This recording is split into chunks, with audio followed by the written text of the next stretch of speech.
My mother-in-law believed she could outsmart me, convinced that she could manipulate me into signing a loan document and gifting her a house for free. It's as if she thinks I'm incredibly naive, but little does she know, I have a plan that will leave her utterly embarrassed. I don't really care about her opinion on the matter. Before I married my husband, I had high hopes for a positive relationship with my mother-in-law. Having lost my own mother as a teenager, I thought a great mother-in-law could help fill that void. Unfortunately, my expectations were shattered when I met my worst nightmare in human form during my relationship with Bob. When Bob and I began dating, meeting his family was something I eagerly anticipated. Unbeknownst to me, my eagerness might have seemed desperate to some, leading Bob to repeatedly postpone the introduction. Eventually, I met his parents, and I instantly fell in love with them. Maria, Bob's mother, initially seemed like someone I wanted to impress, not in the conventional sense, but rather to become her favorite daughter-in-law.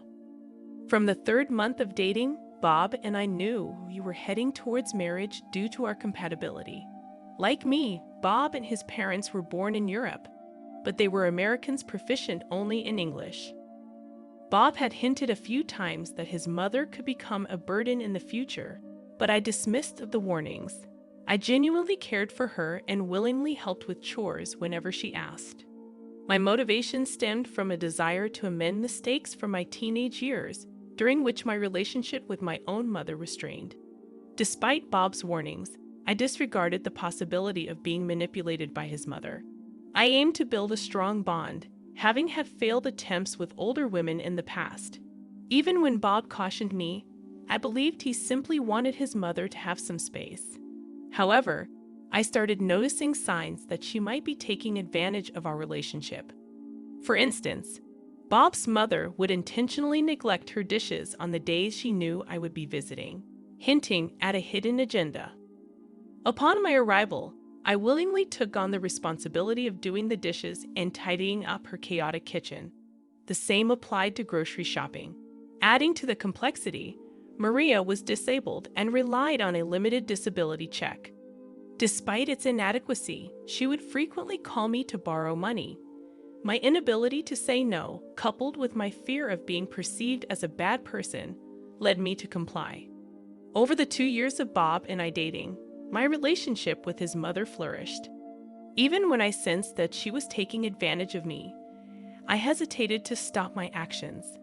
The constant borrowing, whether it was $50 or $100, didn't bother me because I wanted Maria to be content. She had come to view me as her own, and I guess she exploited that connection. Deep down, every smile I elicited from Maria made me feel like I was rectifying the mistakes of my troubled teenage years. As a teenager, I unknowingly caused my single-parent mother a lot of distress. It wasn't until I grew older and she passed away that I understood the gravity of my actions. Despite her efforts, I constantly compared her to others and eventually ran away from home. I didn't return until her demise, leaving her with a skewed perception of her motherhood. This painful realization fueled my actions toward Maria. Eventually, Bob and I got married, marking one of the happiest moments of my life. It wasn't just about the wedding, it was the joy of having a supportive family to fall back on. I could officially call Maria Mom, and as a nurse, I became her personal caregiver, bringing us even closer. Little did I know that Maria didn't reciprocate my feelings as much as I loved her. She seemed to be the type who went above and beyond, even with those she cherished. About a year into our marriage, Maria began urging us to have children. Bob and I, however, had decided to wait at least 3 years before starting a family. When we explained our reasoning to Maria, little did I know that this decision would unravel a new chapter in our relationship.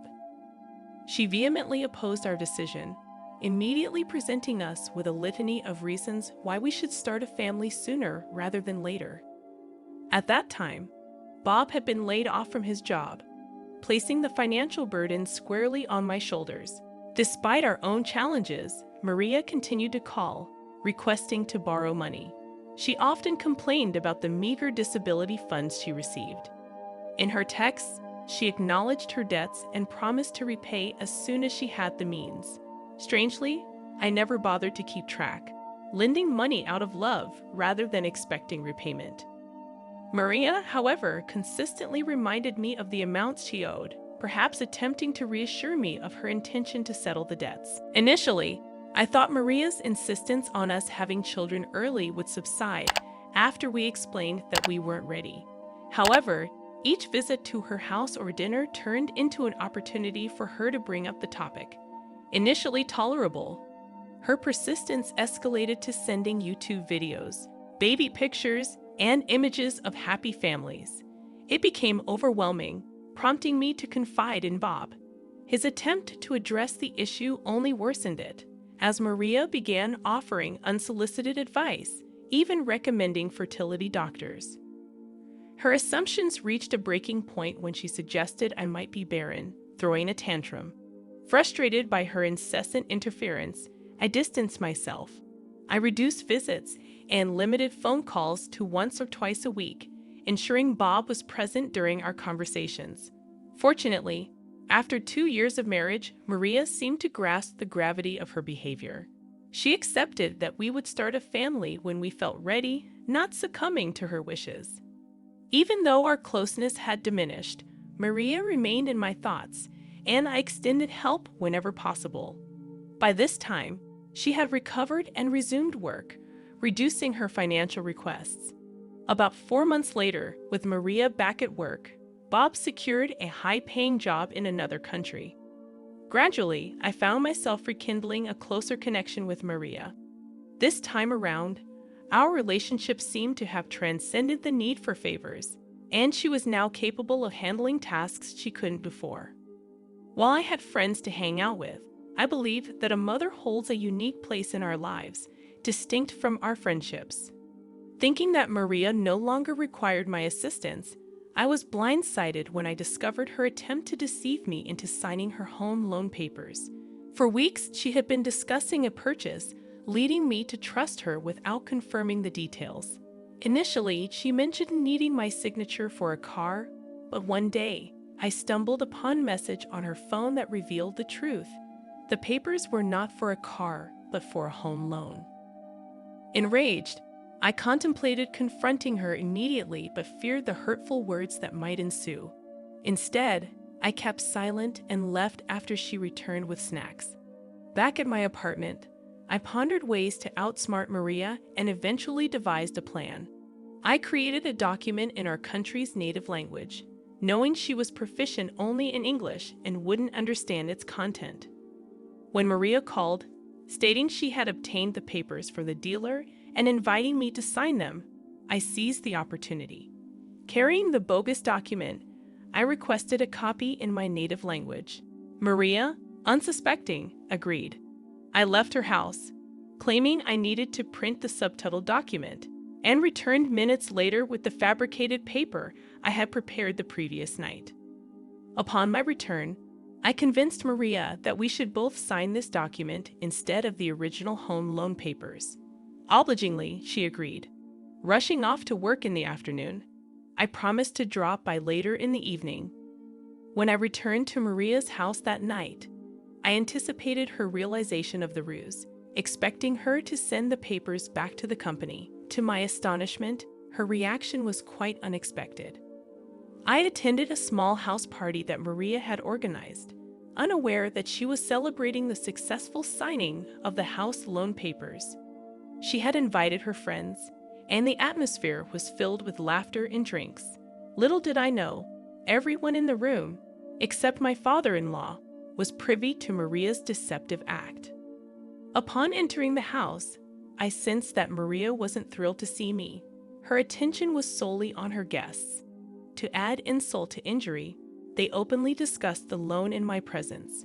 Realizing the situation, I decided to play ignorant. I inquired about the loan paper Maria mentioned, and she burst into laughter, even mockingly calling me a poor thing. She reveled in her successful trickery, claiming she duped me into signing her home loan papers under the guise of getting a new car.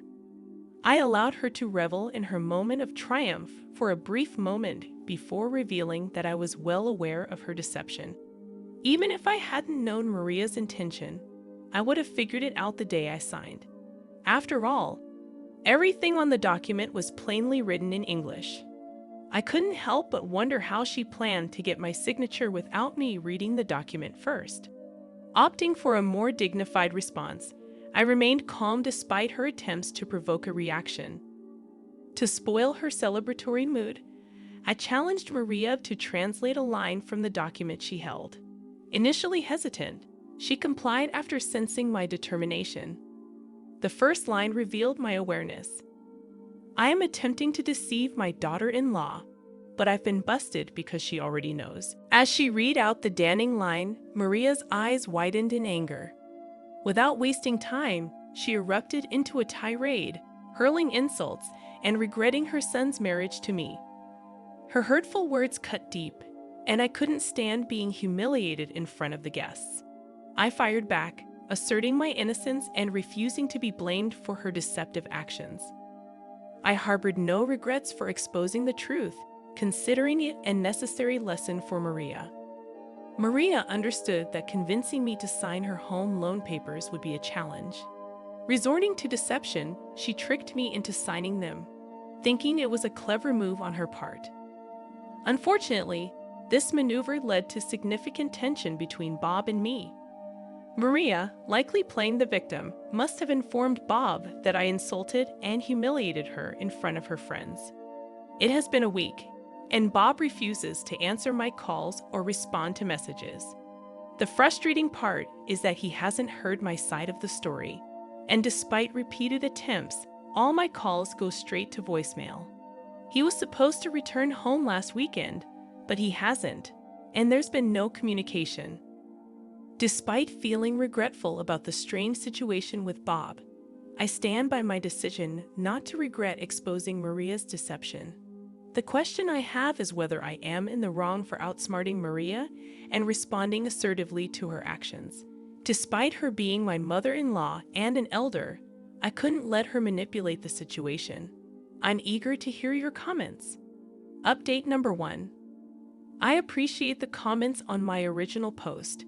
It hasn't been easy since last week when Bob returned home with an attitude. Despite my attempts to explain everything, he insists that it was wrong of me to humiliate his mother. He seems to overlook the fact that his mom tried to deceive me into signing her home loan papers. Bob is so angry that he believes I should have called him when I discovered Maria's intentions. I haven't spoken to or visited Maria since then, still shocked at how she treated me despite all I did for her. The most frustrating part is that Bob is now threatening divorce if I don't apologize to Maria. In a heated argument 2 days ago, he left the house in the morning with some belongings. Later that evening, I discovered he was at his mother's house with a woman from his past, boldly posting pictures on Facebook. They appeared to be enjoying themselves while I dealt with loneliness. I expected Bob to understand the situation from my perspective and acknowledge his mother's wrongdoing. He hasn't spoken to her or condemned her actions, and for 2 days, Bob has been elusive since expressing that he'd rather lose me than let a woman jeopardize his relationship with his parents. It's painful to hear Bob now perceive me as a homewrecker, especially when he knows the genuine reasons behind my compassionate treatment of his mother. I had confided in him about my past with my own mom, and he used that vulnerability against me, hurling insults and uttering things I never expected from him. Even if I were to apologize to Maria for exposing her deceit, the dynamics between us can never return to how they used to be. I can't envision myself getting along with her or any of Bob's family members ever again. While those who know me often describe me as kind and soft, I'm contemplating a change. I don't want to be perceived as the soft, weak jade any longer, but the dilemma lies in whether being rude to Maria is reason enough for Bob to consider divorce. I love Bob deeply and don't want to lose him. Please advise me on what course of action I should take. Although Bob sounded serious, part of me wonders if he's bluffing, or is this an ominous sign of something worse? Update number 2. Following some suggestions to talk to Bob, I decided to confront him at his mother's house.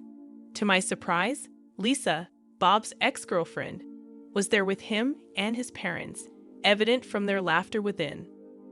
Bob was furious at my unexpected appearance, asserting that I was no longer welcome there. In an attempt to salvage our relationship, he demanded that I apologize to his mother. Desperate to make things work and missing Bob immensely, I reluctantly apologized to Maria. However, it wasn't heartfelt, and Maria insisted on writing an apology for me to read. To my shock, the apology Maria penned contained demeaning content, prompting an immediate change of heart. I walked out of the house, and Maria, Bob, and Lisa laughed as I left. Betrayed and hurt, I texted Bob about my readiness for divorce and contacted a divorce lawyer. Instead of begging or clarifying, Bob's response was a simple okay. Before meeting Maria, Bob had mentioned that Maria held affection for Lisa, but they had ended things because he felt Lisa wasn't the one for him. Reflecting on my actions, I realized how foolish I had been. Despite suspicions, I had often dismissed the thought of Bob cheating on me. He always took calls from his parents in my presence, but for other calls, he would excuse himself to answer outside. In hindsight, there were signs of a possible affair, but I had brushed them aside, not wanting to succumb to baseless assumptions that could ruin a marriage. I refrained from jumping to conclusions until I was certain about Bob's actions. Even though Bob wasn't cheating, taking Lisa to his mother's house felt like a direct insult. In my view, divorce seems to be the best resolution, and I wish there was a way to teach Maria a lesson, but I'll let her be.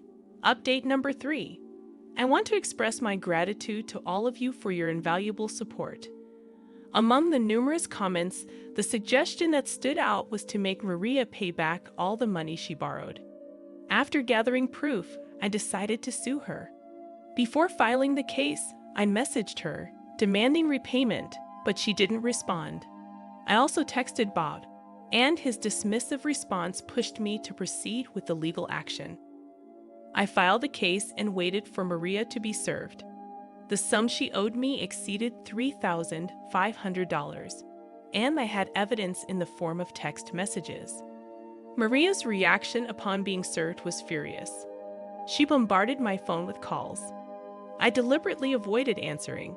Bob and his father also reached out, suggesting an out-of-court settlement, and Bob professed his love. Disgusted, I blocked him, but he persisted with another number. The day of the court hearing arrived, and Maria showed up with her entire family, including Bob and his father as witnesses. They glared at me while the judge questioned me. I explained myself, but to my surprise, Maria denied borrowing any money and even claimed she used to borrow from Bob, not me. I presented the printed messages to the judge, but Maria laughed, dismissing them as potentially forged. Fortunately, the detailed content of the messages, mentioning disability amounts and other specifics, convinced the judge. The court ruled in my favor, ordering Maria to repay the $3,750. This experience has taught me not to love someone more than they love me. I'm relieved to have my money back and can start anew. Dragging Maria to court was a satisfying experience. She had avoided bringing up the money after resuming work, and I hadn't asked for it, given my initial intention of helping her out of love. However, realizing the lack of genuine affection from Maria and her family, I chose to stand up for myself. Thank you all for your support. I've become stronger, wiser, and smarter because of you. Regarding the divorce, as soon as the papers are ready, I'll be officially ending things with Bob. You guys are the best, and I'm grateful for the recovery of nearly $4,000. I'd love to hear your stories about helping in-laws that backfired in the comments section below. I narrate stories like this every day, covering in-law dramas, inheritance disputes, and wedding fiascos. If you want more videos, hit the subscribe button. It greatly supports the channel. Thank you, and I'll catch you tomorrow. Remember, it's cool to be kind. See you.